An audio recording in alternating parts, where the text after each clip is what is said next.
السلام علیکم ورحمۃ اللہ وبرکاتہ۔ امید ہے آپ سب خیریت سے ہوں گے۔ بسم اللہ الرحمن الرحیم۔ شروع اللہ کے نام سے جو بڑا مہربان نہایت رحم کرنے والا ہے۔ تو آج کا جو ہمارا ٹاپک ہے وہ ہے توحید، جو کہ اسلام کا پہلا رکن ہے، اور جس کے بنا جو اس چیز پہ نہ ایمان لایا وہ مسلمان نہیں ہو سکتا۔ اور شرک کے بارے میں ہم بات کرنے والے ہیں، جو کہ بہت ہی سیریس ٹاپک ہے۔ تو آج ہم انشاءاللہ توحید اور شرک کو قرآن و حدیث کی روشنی میں بیان کریں گے۔ اچھا، اب سورہ انعام کی آیت نمبر 88 میں اللہ نے کیا فرمایا ہے؟ اور یہ جو فرمایا یہ اللہ نے فرمایا ہے، یہ میں نہیں کہہ رہا، یہ کسی بندے نے نہیں کہا، یہ کون فرما رہا ہے؟ ہمارا رب۔ قرآن میں سورہ انعام کی آیت نمبر 88 میں یہاں پہ ڈائریکٹ سمپل یہ لکھا ہوا ہے، اور اگر وہ حضرات یعنی کہ انبیاء کرام علیہ السلام کی بات ہو رہی ہے بھی شرک کرتے تو ان کے بھی تمام اعمال برباد ہو جاتے۔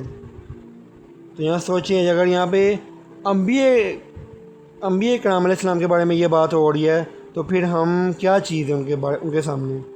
تو اس سے آپ حساب لگائیں کہ شرک کتنا بڑا گناہ ہے۔ یقیناً جو اس حالت میں دنیا میں چلا گیا تو معافی نہیں ہے۔ اللہ نے صاف فرما دیا معافی نہیں ہے، کہ میں شرک کے علاوہ ہر گناہ معاف کر دوں گا، لیکن شرک معاف نہیں ہے۔ پھر سورہ الزمر کی آیت نمبر 35 میں اللہ نے فرمایا،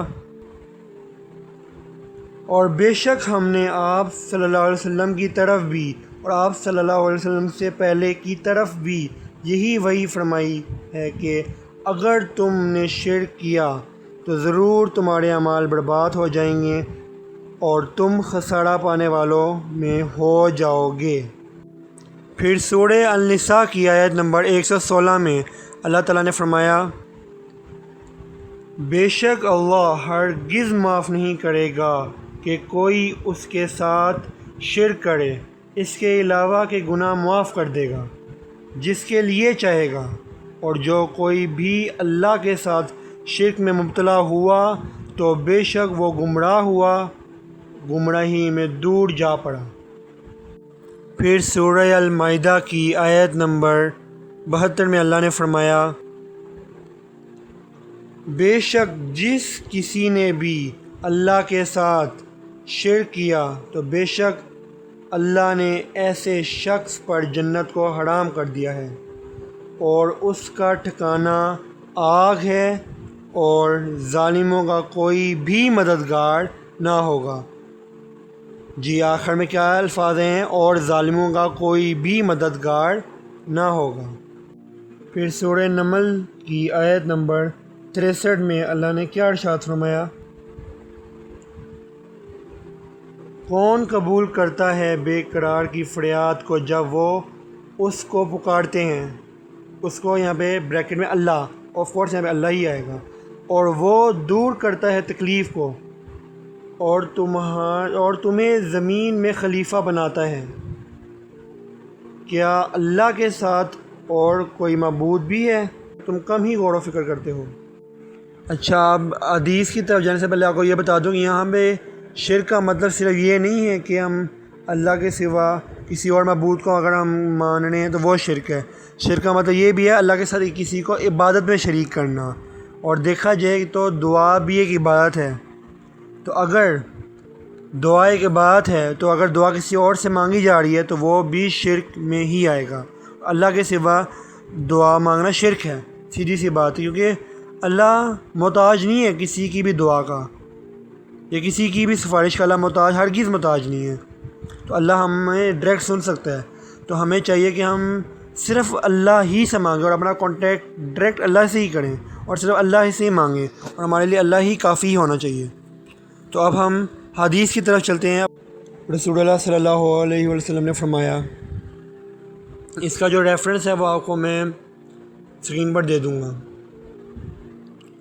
اس حدیث سے ہمیں اس کی اہمیت پتہ چل جائے گی کہ ہم نے کس سے مانگنا۔ تو آپ صلی اللہ علیہ وسلم نے فرمایا، اے عبد مناف کے بیٹو، اپنی جانوں کو اللہ سے خرید لو۔ اے عبد المطلب کے بیٹو، اپنی جانوں کو اللہ سے خرید لو۔ اے زبیر بن عوام کی والدہ، رسول اللہ صلی اللہ علیہ وسلم کی پھوپھی اے فاطمہ بنت محمد، دونوں اپنی جانوں کو اللہ سے بچا لو، میں تمہارے لیے اللہ کی بارگاہ میں کچھ اختیار نہیں رکھتا، تم دونوں میرے مال میں جتنا چاہو مانگ سکتی ہو۔ اس حدیث کا ریفرنس آپ کو میں اسکرین پہ نظر آ جائے گا یہاں پہ، تو آپ وہاں سے دیکھ سکتے ہیں اور آپ خود جا کے بھی اس کے بارے میں سرچ کر سکتے ہیں۔ رسول اللہ صلی اللہ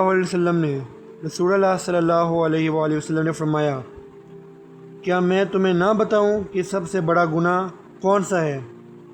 اور آپ صلی اللہ علیہ وسلم نے اس سوال کو 3 مرتبہ دہرایا، تو صحابہ کرام رضی اللہ عنہ نے عرض کیا، یا رسول اللہ صلی اللہ علیہ وسلم ضرور بتا دیجیے۔ تو آپ صلی اللہ علیہ وسلم نے فرمایا، اللہ کے ساتھ کسی اور کو شریک بنانا۔ آپ صلی اللہ علیہ وآلہ وسلم نے فرمایا، اللہ کے ہر نبی کو ایک مقبول دعا ملتی ہے، اور ہر نبی نے وہ دعا مانگنے میں جلدی کی اور اسی دنیا میں اپنی دعا کر لی، اور میں نے اپنی دعا اپنی امت کے لیے سنبھال کر رکھ لی ہے، اور قیامت کے دن میری وہ دعا ہر اس شخص کو پہنچے گی جو اس حال میں فوت ہوا کہ اس نے اللہ کے ساتھ کسی قسم کا شرک نہ کیا ہوگا۔ آپ صلی اللہ علیہ وسلم نے ارشاد فرمایا کہ اللہ